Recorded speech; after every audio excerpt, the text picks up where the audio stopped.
Bonjour à tous et bienvenue dans Cultechnique pour une nouvelle vidéo de presque qualité. Je suis avec l'ami Ker qui nous a mis son plus beau pull. C'est pas encore les pulls de Noël, mais c'est un très beau pull. Cette petite coupe de cheveux, moi je la trouve, honnêtement, je veux pas trop en faire, mais je la trouve très sensuelle. Et du coup, Ker nous a préparé un dossier. Il m'a dit, tu vas voir, je t'ai préparé un dossier sur les séries et les programmes qui ont le plus cartonné sur toutes les plateformes. Et tu vas voir, la troisième va te surprendre. Je dis, Ker, j'ai hâte d'être surpris. Dis-moi tout. Eh ben, bonjour à tous. Oui, on va vous parler dans cette vidéo de quelque chose qui peut être étonnant.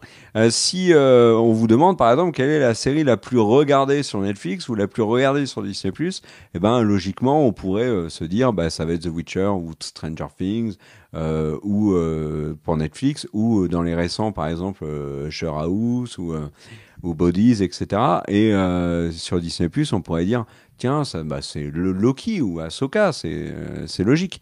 Et ben en fait, vous allez vous rendre compte que pas forcément. Et c'est même pas le cas du tout, pour être plus précis. Et ça fait des années que ça dure. En fait, c'est un élément que les plateformes sur lequel les plateformes ne communiquent pas trop. Par exemple, si vous regardez un petit peu Netflix, quand ils vous balancent les plus grosses audiences, ils prennent toujours leur création originale. Ils ne citent jamais les autres programmes. C'est quoi les autres programmes ? Eh ben, c'est en fait des séries ou des films que Netflix, Prime, Disney, etc. acquièrent les droits pour les diffuser sur la plateforme. Et c'est là où on se rend compte qu'il y a toute une phase assez peu connue du public sur des succès absolument frappadingues de séries qui sont par exemple qui datent d'une dizaine d'années, voire même de plus. Si on prend l'exemple par exemple de The Office a été pendant plusieurs années le programme le plus regardé sur Netflix dans le monde. Et c'est hyper étonnant parce que quand The Office était diffusé sur NBC à l'époque, avec donc la série avec Steve Carell, donc The Office US, eh ben elle avait des audiences qui étaient plutôt moyennes, voire parfois décevantes. Et elle n'était pas dans les plus grosses séries américaines diffusées dans cette période faste, qui était la période des experts, Grey's Anatomy, Lost, 24 heures chrono, Desperate Housewives, etc. L'âge d'or des séries des années 2000. Et le truc, c'est qu'en fait, The Office, c'est devenu une série que tout le monde a vue ou presque, grâce à Netflix.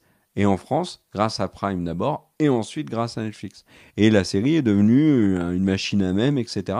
Mais par la diffusion via plateforme. Et c'est très étonnant parce que à ce moment-là, Netflix communiquait énormément sur ses productions originales et ne disait rien sur le plus gros succès de la plateforme, qui était The Office aux US. Et c'est normal, ils n'ont pas besoin de communiquer sur des séries qui, déjà, ne sont pas eux, et ensuite qui fonctionnent sans qu'on ait besoin de parler d'elles. Mais ce qu'il faut savoir, c'est que sur les plateformes, les séries qui cartonnent le plus, c'est pas du tout les productions originales qui sont les trucs que viennent de sortir les plateformes. C'est généralement des séries qui datent et qui sont des succès sur la durée. Sur la durée, par exemple, pendant plusieurs années, dans le top 5 des séries les plus regardées de Netflix, et c'est d'ailleurs à ce moment-là, quand il y a eu l'arrivée de Peacock, quand il y a eu l'arrivée d'HBO Max, etc., que Netflix a flippé, il y avait The Office, mais il y avait aussi Friends, il y avait Seinfeld. Donc, c'est des séries qui sont des Seinfeld, ça date, c'est les années 90, c'est époque Urgence, époque X-Files, ça date sacrément. Et pourtant, c'est toujours un énorme hit sur les plateformes. Et du coup, il y a un enjeu, c'est racheter les droits et les négocier. Et quand Netflix a failli perdre les droits de Friends, ils n'ont pas hésité à sortir un chéquier, le chéquier et faire un chèque de 100 millions de dollars à la Warner pour garder les droits de Friends temporairement, alors que Friends aurait dû partir sur la plateforme de la Warner. Autre exemple, The Big Bang Theory.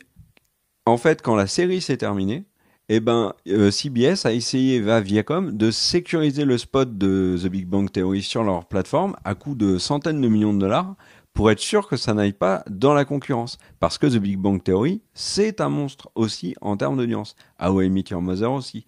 on se rend compte que les sitcoms un peu sur ce modèle-là, d'ailleurs, ont énormément de succès. Et Malcolm, il y a eu une guerre pour récupérer les droits de diffusion de Malcolm.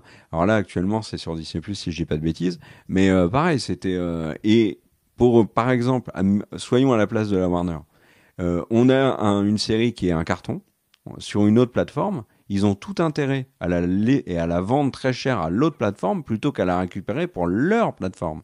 Et c'est pour ça qu'on découvre que la Warner vend une partie de son catalogue à la concurrence parce qu'ils récupèrent d'énormes chèques sur des très vieilles séries. Alors, sur des très vieilles séries ou des séries même qui sont moins vieilles. Hein. Et là, si on regarde par exemple les séries les plus regardées actuellement au monde d'après l'Institut Nielsen, qui est la référence pour les audiences aux États-Unis. Ça va concerner les États-Unis.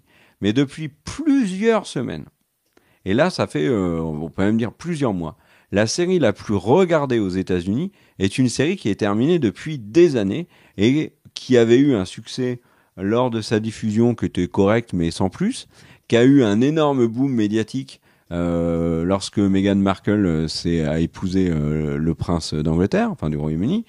Cette série, c'est bien évidemment Suits. Et Suits est la série la plus regardée aux États-Unis. Et ça fait plusieurs semaines. Alors, il y a eu une semaine où ils se sont fait piquer la première place. Mais c'est tout. Derrière, quelle est la deuxième actuellement? C'est Grey's Anatomy, diffusée sur Netflix. Pareil. Grey's Anatomy, ça a un paquet de saisons. Et en fait, c'est ça aussi la clé. C'est d'avoir des séries qui ont beaucoup de saisons, qui vont être un peu des séries doudou pour le public et qui vont les regarder une fois, deux fois, etc. Moi, par exemple, Big Bang Theory, je l'ai regardé plusieurs fois sur Netflix. Friends, c'est pareil. How I Meet, etc. C'est des séries que j'avais déjà vues, mais que j'ai eu plaisir à revoir. Et en fait, c'est là-dessus que les plateformes jouent beaucoup, misent beaucoup, et c'est impressionnant. Prenons l'exemple de Disney+. Et là, moi, pour Disney+, c'est criant, je trouve. Disney+, ils ont Marvel, Star Wars, ils ont Only Building in the Murders, etc. La série qui est depuis des mois et des mois le programme le plus regardé sur Disney+, en série, parce que je vais vous expliquer qui est devant sinon, c'est Bluey. Bluey, c'est quoi? C'est un dessin animé qui est hyper quali. Et d'ailleurs, si vous avez des enfants, je vous conseille chaudement de leur montrer. Qui est fait par des Australiens avec la BBC. Ça appartient pas à Disney. Et c'est le plus gros carton de Disney+. Voilà. Et actuellement, Bluey est le 5e programme le plus regardé aux États-Unis. Je disais qu'il y avait un autre programme qui cartonne, c'est le film Elemental, donc le dernier Pixar, qui là encore est un cas d'école hyper intéressant. Énorme échec à sa sortie aux États-Unis. Le film n'a pas marché aux États-Unis, il a marché à l'étranger. Par contre, en SVOD, c'est un carton absolu. Et du coup, pour Pixar, c'est le jackpot. C'est le jackpot plus ou moins. Ça veut dire que pour les sorties ciné, pour Pixar, ça craint un peu. Mais par contre, pour les sorties Disney+, c'est excellent. Si on regarde un peu la suite du classement, eh ben, on a deux séries qui sont des mastodontes de la télé américaine, mais on va dire la télé linéaire, hein, les chaînes majeures comme nous, on a TF1, etc., France 2, M6 et compagnie. Deux séries de CBS qui sont NCIS et SWAT. C'est d'ailleurs cocasse puisque SWAT a été annulé. Mais SWAT est toujours top 10 hein, des séries les plus regardées aux États-Unis en plateforme. Pourquoi? Parce qu'elle est sur Hulu, elle est sur Netflix, elle est sur Paramount+. Et du coup, voilà. Et rien que la présence sur Netflix a tellement de poids que ça fait qu'aujourd'hui, on a des séries qui sont, voilà, comme je le dis, terminées, qui ont énormément de succès. Et c'est un enjeu monumental pour les plateformes. Et ça explique aussi pourquoi elles dépensent autant, elles investissent autant. Elles investissent dans la création originale, qu'elles vont balancer, sur lesquelles elles vont faire énormément de communication. Mais elles investissent aussi beaucoup sur des séries qui vont sortir un peu en scred. Et vous allez voir, hein, si vous regardez le classement des 10 films Netflix, par exemple, et des 10 séries Netflix, vous avez souvent des vieux trucs. Et je vais prendre un exemple de film. Il y a des films qui étaient un peu passés sous le radar au ciné, qui avaient eu un succès plutôt moyen. Ça arrive sur Netflix. C'est un énorme carton, parce que Netflix a récupéré les droits, mais c'est des films qui ont 5, 6, 7, 8 ans. Le l'exemple le plus criant, c'est La Rage au ventre, le film avec Jack Gyllenhaal et Rachel McAdams, qu'on avait vu avec Greg, on avait fait la critique, il me semble d'ailleurs, sur la chaîne. Le film n'avait pas eu de succès. Pourtant, il avait l'air très cool. Et sur Netflix, aux États-Unis, énorme carton. Énorme carton. Pendant plusieurs semaines, c'est le film le plus regardé aux États-Unis, etc. Et ben en fait, grâce à ça, il y a une seconde vie sur les plateformes. Donc c'est un aspect des plateformes qu'on voulait vous évoquer sur la chaîne parce que c'est très chouette. Et puis ça explique aussi pourquoi certaines séries sont devenues cultes. The Office est, je trouve, l'exemple le plus parlant. Et aussi pourquoi on vous parle autant de Suits en ce moment. Et aussi pourquoi, du côté de Peacock, on se dit, bah attends, le succès de Suits, il est tellement dingue qu'en fait, on va en faire une nouvelle série qu'on va raccrocher à Suits parce qu'il y a un succès de ouf. Voilà mon cher Greg, est-ce que tu as des trucs à rajouter là-dessus ? Et donc, mon cher Gary, moi je pense qu'il y a d'autres raisons qui s'y ajoutent. La première, c'est qu'il y a, en tout cas moi je le sens comme ça, il y a plusieurs analyses qui laissent à montrer que le public est dépassé par la quantité de contenu. Entre 2019 et 2021, il y a 190 000 contenus supplémentaires, c'est à peu près 20% de contenus supplémentaires. C'est quoi contenu ? C'est films, séries et documentaires sur l'intégralité des plateformes. C'est énorme comme chiffre. Et donc, qu'est-ce que tu veux regarder ? Est-ce que tu veux regarder la série Moldave, machin, etc. Ou est-ce que tu vas regarder Top 1, Suits, dont tu as déjà regardé 10 épisodes ? Il y a ce côté, ce qui marche. C'est-à-dire ce que tes collègues, ce que tes copains t'ont dit qui était bien, tu vas avoir tendance à aller dessus. Il y a toujours des poissons pilotes, des personnes qui aiment bien rechercher les petites séries et qui ont le temps de regarder un petit peu plus que les autres. C'est aussi pour ça qu'on fait cette chaîne. Mais le truc, c'est qu'il y a forcément cette impression qu'il y a trop de contenu, donc qu'est-ce que j'ai regardé ? J'ai envie de finir, peut-être quelqu'un qui a jamais fini Friends, il se dit je vais finir Friends. Ça fait des années qu'on parle de The Office, j'ai envie de regarder The Office, etc.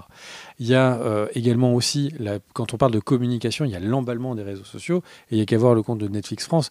Netflix France va faire des posts pour se plaisanter, pour rendre des mèmes autour d'une série, par exemple Brooklyn Nine-Nine ou The Office, et ça va faire monter la sauce, il y a des gens qui vont en parler, et donc qui vont aller regarder et tester ça. Donc il y a plein de raisons qui poussent à ce que ces gros formats, ces gros contenus qui ont été des succès historiques restent des contenus. NCIS est encore top 10 des contenus les plus regardés aujourd'hui. C'est absolument incroyable. Grey's Anatomy, oui, j'ai l'impression... NCIS, Greg, c'est un cas à part. C'est-à-dire qu'elle est top 10 des séries les plus regardées en streaming. Ok, mais elle est aussi top 10 des séries les plus regardées en direct à la télé mais oui, aux US. Hein. Grey's Anatomy top 5, c'est incroyable. Donc, et même top 2.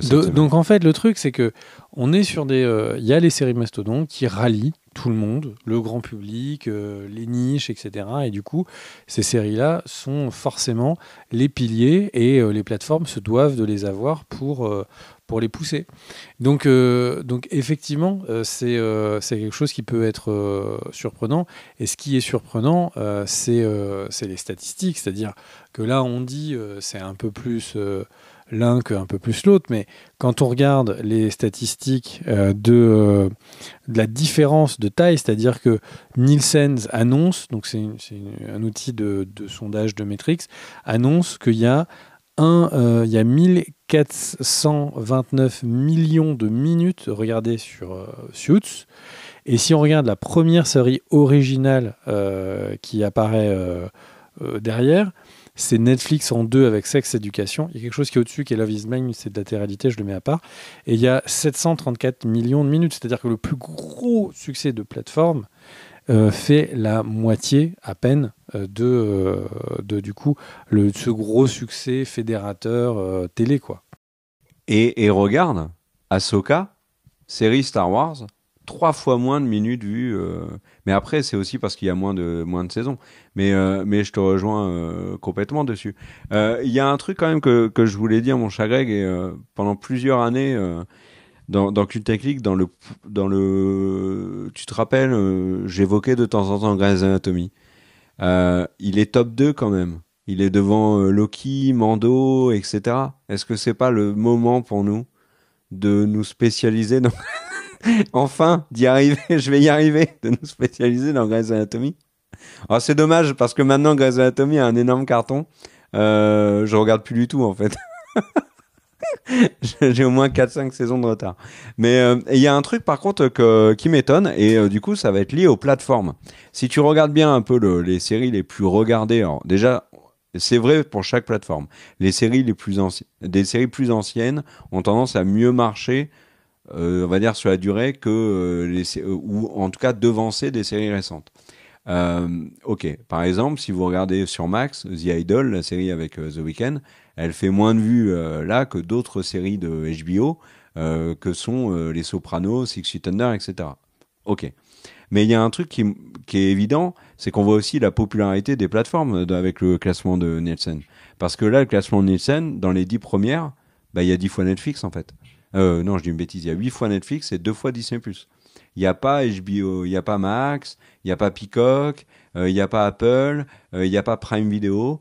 Prime Video, il faut aller dans dans les productions originales pour trouver la première présence de Prime Video avec La Roue du Temps et Gene V. Mais ils sont hyper loin en termes de millions de vues, de millions de minutes de vues. Donc on voit aussi la popularité des plateformes avec ce truc. Mais ça, c'était, j'ai envie de dire, je dis une évidence. Mais le truc qui, du coup, a une vraie conséquence, c'est que Game of Thrones, par exemple, on pourrait se dire pourquoi elle n'y est pas dans ce classement. Mais parce que c'est Max, ok.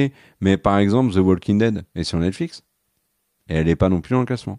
Donc il y a plein, le classement moi m'étonne. Tu vois, Suits, j'aurais jamais cru que Suits aurait un succès complètement dingue. Et souvent, il y a des succès qui deviennent complètement fous sur les plateformes qu'on n'arrive pas à comprendre. J'ai cité La Rage au ventre, je comprends pas le succès de La Rage au ventre. Et par contre, moi, le dernier truc que je vais dire, c'est un bon film qui n'avait pas été vu. Mais, non, mais d'accord, mais il y a plein de bons films qui n'ont pas été vus. Que t'étais pas allé voir au cinéma et que du coup les gens ont envie de voir facilement depuis leur canapé. Je suis d'accord avec toi, mais tu vois, c'est le film Crawl par exemple d'Alexandre Aja qui est sorti récemment sur Netflix. Pareil, il était un carton. Et c'est marrant parce que du coup, comme il est un carton sur Netflix, il y a des gens de la profession qui recommencent à en parler. Alors je sais plus qui c'est Tarantino, je crois, qui en a parlé, qui a dit qu'il trouvait le film génial. Il me semble que c'est Tarantino. Enfin voilà. Mais le dernier truc que je vais dire, c'est que quand même voir Bluey mettre la misère à tout le contenu du MCU et de Star Wars, ça fait quand même sacrément plaisir. Voilà. Bluey. Très bonne série pour enfants. Bon, bref, allez, à toi. Conclue. Voilà, des bisous à tous. On se retrouve très vite pour une nouvelle vidéo. Ciao à tous et à très vite.